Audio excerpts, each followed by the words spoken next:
Chers amis pan-européens, en ce début d'année 2021, nous subissons encore les conséquences de la pire pandémie que le monde et l'Europe aient pu connaître depuis un siècle.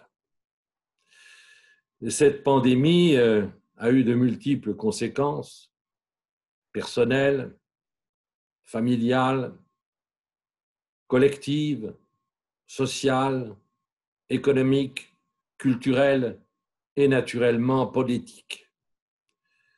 Sur les conséquences politiques, nous sommes tenus de remarquer que cette pandémie a révélé certaines insuffisances de l'Union européenne, certaines faiblesses, et notamment un manque grave de solidarité entre les États membres de l'Union européenne.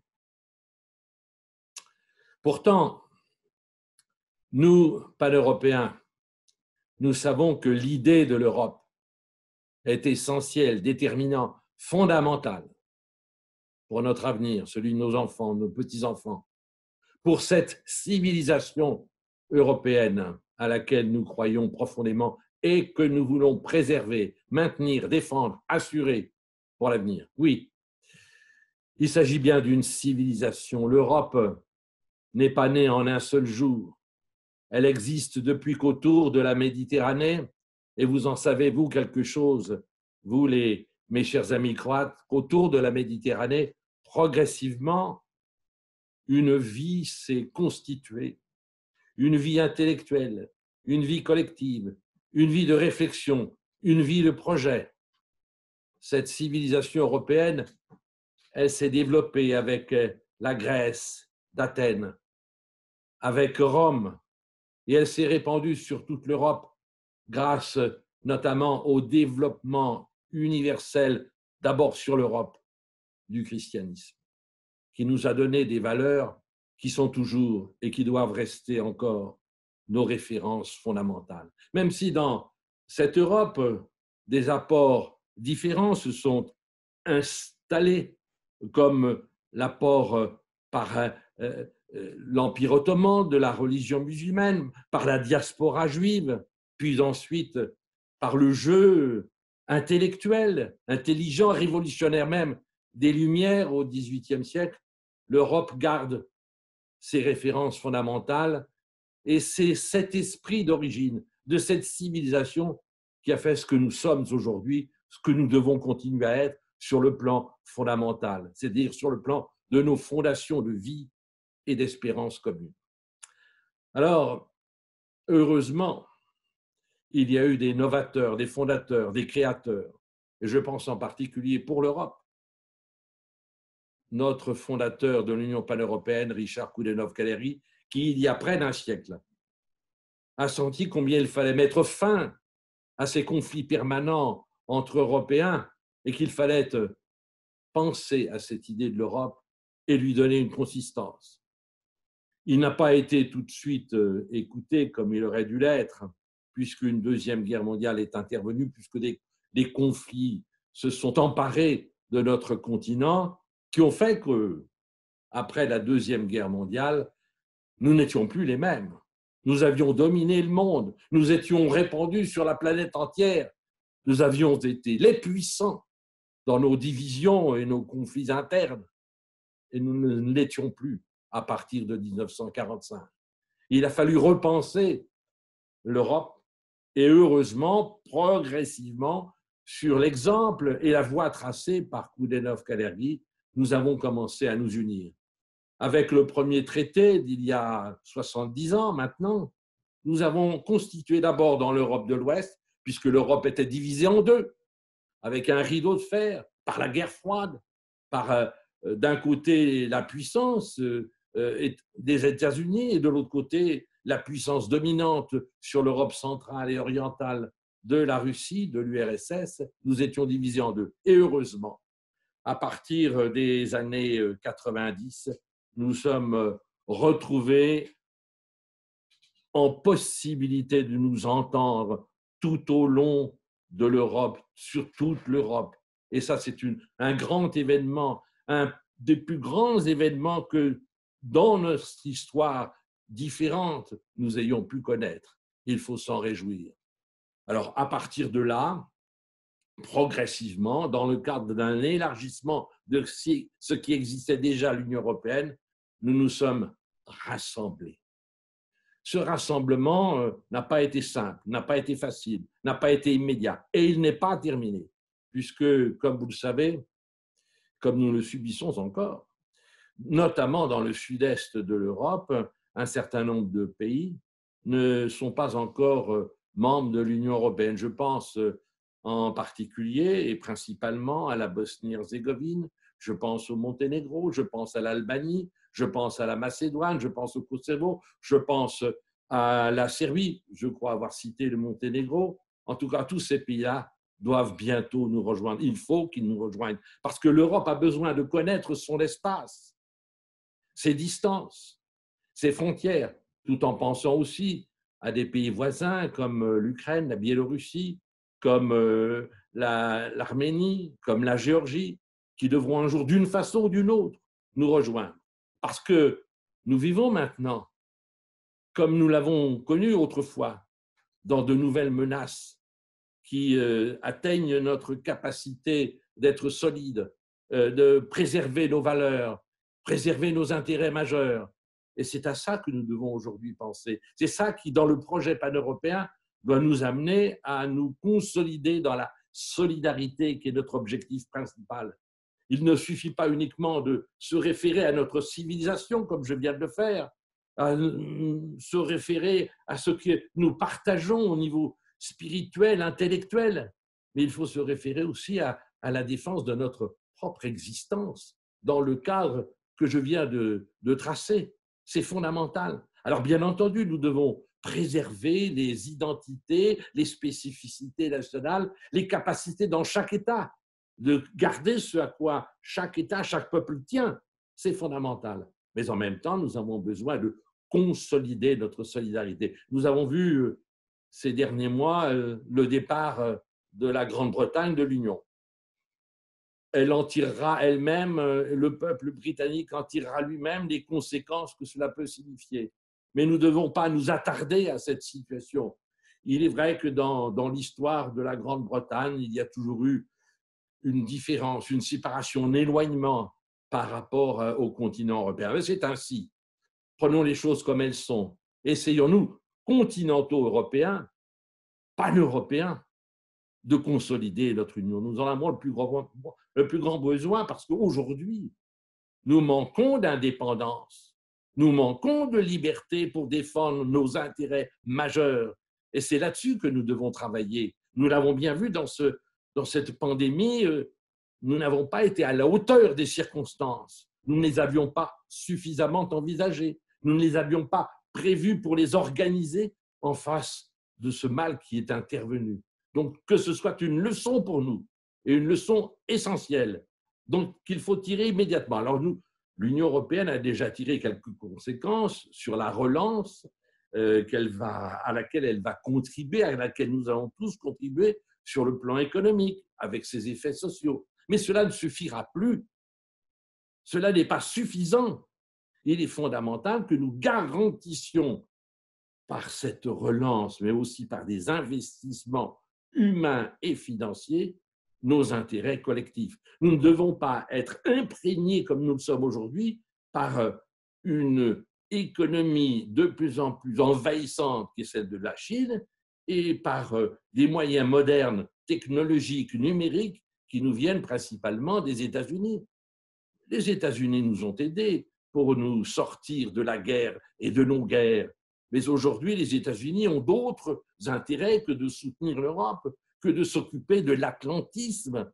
Ils doivent regarder vers le Pacifique parce qu'ils sont en concurrence essentielle, déterminante pour leur propre avenir avec la Chine.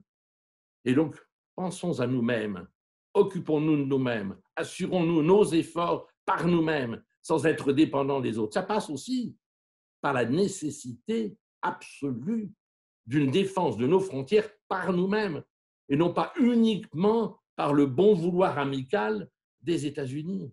C'est essentiel, comme nous devons investir par nous-mêmes, avec nos propres moyens, sur la réindustrialisation de l'Europe qui s'est trop laissée aller à un commerce bienveillant international au détriment de ses propres intérêts. Et puis les menaces sont revenues.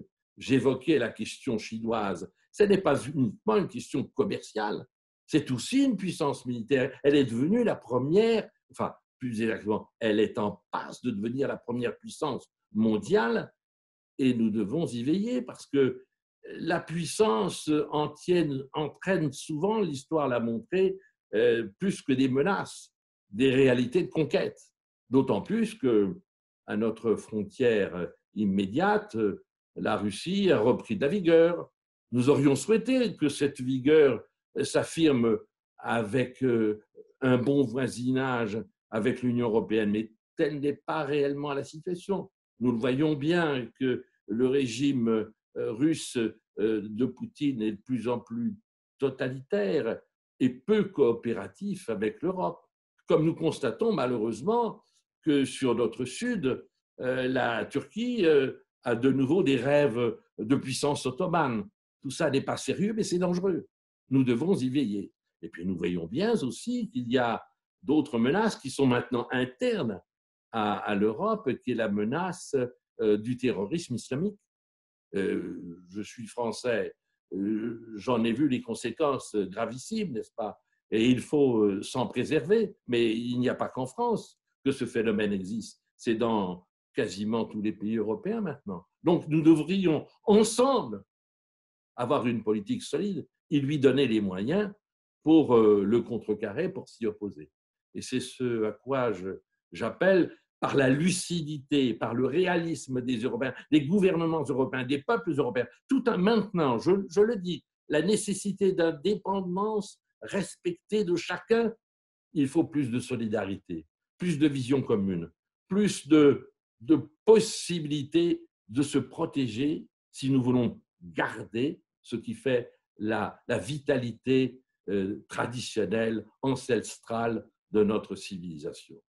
Et en ce qui me concerne, j'ai la conviction que nous devrions réussir. C'est une question de volonté. C'est une question de prise de conscience. Si nous, les Pan-Européens, nous nous situons comme nous l'avons toujours été, en avant-garde de ce projet, de cette nécessité, de cette question d'espoir à partager, alors je crois que nous réussirons à entraîner avec nous tous les peuples européens. Je le répète, dans leur diversité, dans leur spécificité, mais de faire en sorte que sur l'essentiel, nous puissions être ensemble, nous puissions croire ensemble que demain peut être meilleur qu'aujourd'hui et que nos enfants, nos petits-enfants, les générations à venir auront toutes les raisons d'être fiers de ce que nous aurons fait pour l'Union de l'Europe. Ce fut un projet pan-européen, ça reste un projet pan-européen et en ce qui me concerne, je suis sûr qu'avec cette bonne volonté qui nous anime, nous montrerons le chemin, nous montrerons l'exemple.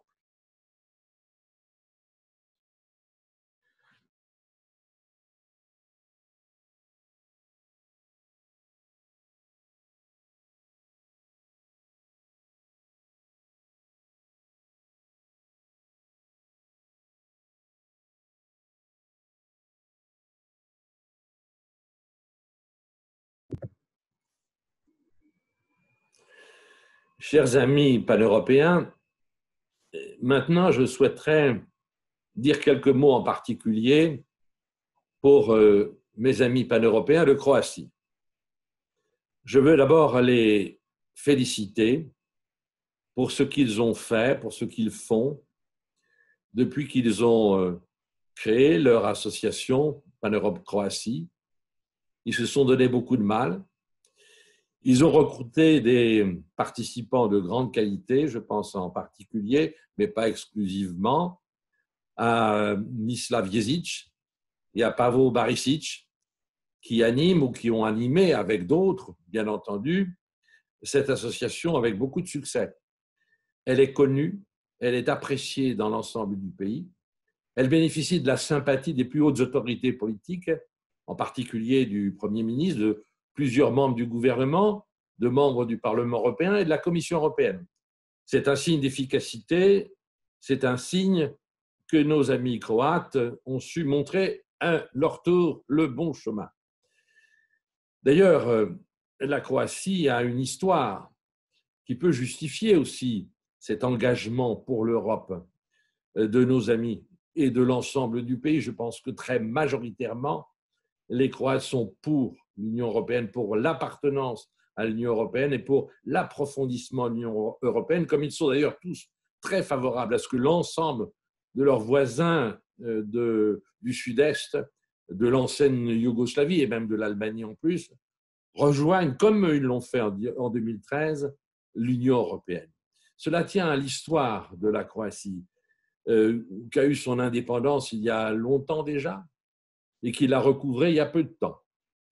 Mais pendant toute la période intermédiaire, la Croatie a été un creuset de la civilisation européenne par des apports, bien entendu, gréco-latins, comme l'ensemble de l'Europe ensuite, chrétiens à l'évidence, mais aussi par les cultures voisines de l'Autriche, de la Hongrie, du monde slave auquel ils appartiennent.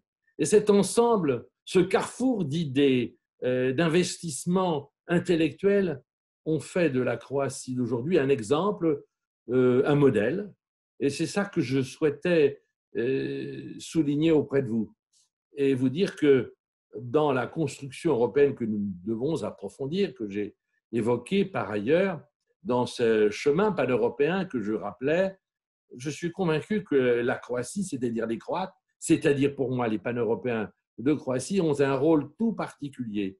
Il leur appartient de tracer la voie, d'être toujours prêts à nous encadrer dans la mesure où il y a des dérives qui existent, des aspirations à des divisions, n'est-ce pas, comme dans notre passé, à des spécificités qu'on veut cultiver à l'excès. Eh bien, je pense que les Croates sont bien placés pour nous réunir, pour favoriser ce rassemblement, y compris dans leur voisinage, de convaincre les uns les autres. Je ne nommerai personne, mais tout le monde sait à qui je pense, auquel je pense, parce que c'est au pluriel. Nous devons nous retrouver plus souvent que nous séparer, nous montrer trop indépendants les uns les autres. L'indépendance est une nécessité, mais encore faut-il ne pas en abuser. Alors, les Croates sauront, j'en suis convaincu, jouer ce rôle, et ils en ont le tempérament. Puis notre association pan-européenne de Croatie est composée de personnes particulièrement compétentes pour le faire. Ce sont les encouragements que je vous accorde, que je vous donne aujourd'hui. À bientôt, chers amis pan-européens de Croatie.